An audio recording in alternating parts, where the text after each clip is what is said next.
McKinney police officer's actions in a video that's gone viral are now the center of controversy over how he handled a situation involving teenagers at a pool party. Good evening. I'm Richard Ray. And I'm Natalie Solis. A caller told police several teens didn't have permission to use a pool in the Craig Ranch neighborhood.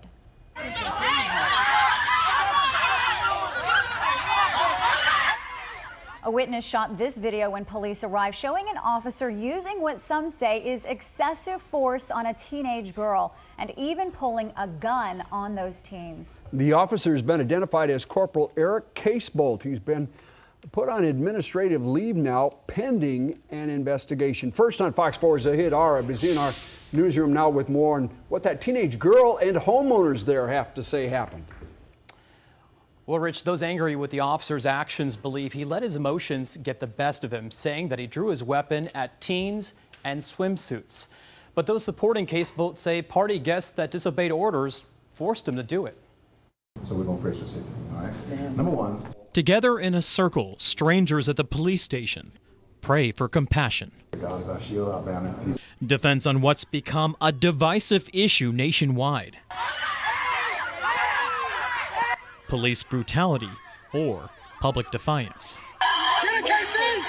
After this video shows what witnesses describe as a fight between an invited graduation pool party guest of a resident and another woman, the nearly 70 guests disperse when police get there. He told me to keep walking, and I kept walking, and then I'm guessing he thought we were saying rude stuff to him. Moments later, McKinney Police Corporal Casebolt takes down 15-year-old Dajerria Becton, an invited guest who says she was not involved in the fight. He grabbed me and he twisted my arm on the back of my back, and he shoved me in the grass, and he started pulling the back of my braids, and I was telling him that he can get off me because my back was hurting really bad. A crowd notices and surrounds Casebolt, prompting the supervisor to unholster his gun and point it at other partygoers. Becton tries to get up, but Casebolt pins her to the ground, holding her down with both knees. She was eventually released to her family, who isn't happy with how the teen was treated.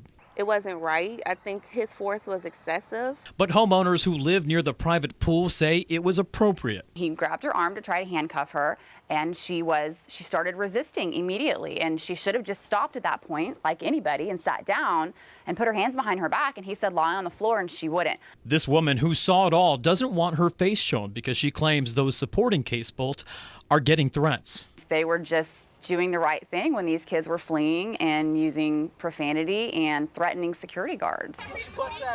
But it's difficult not to notice the difference in demeanor between Casebolt and other officers on scene. I'm getting fired isn't enough. Police brutality or public defiance. I am committed to a complete and thorough investigation into this incident. Community members anxiously wait for an answer. We're not here to try to cause a riot or be Baltimore all over again. We just want to be treated fairly and equally. Holding hands, withholding judgment. In Jesus' name, everybody. Amen. Now, there were no injuries, but one teen was arrested on charges of interference and evading arrest. Becton tells us it was a friend that was trying to push that police officer off of her.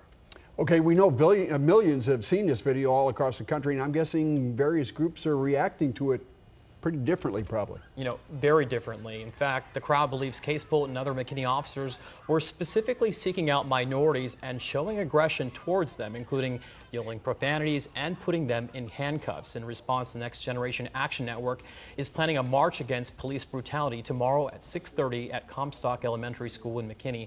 Meanwhile, staff at the Craig Ranch Community North Pool put up a sign this afternoon thanking McKinney police, specifically the officers that responded that day, for keeping residents that live there safe.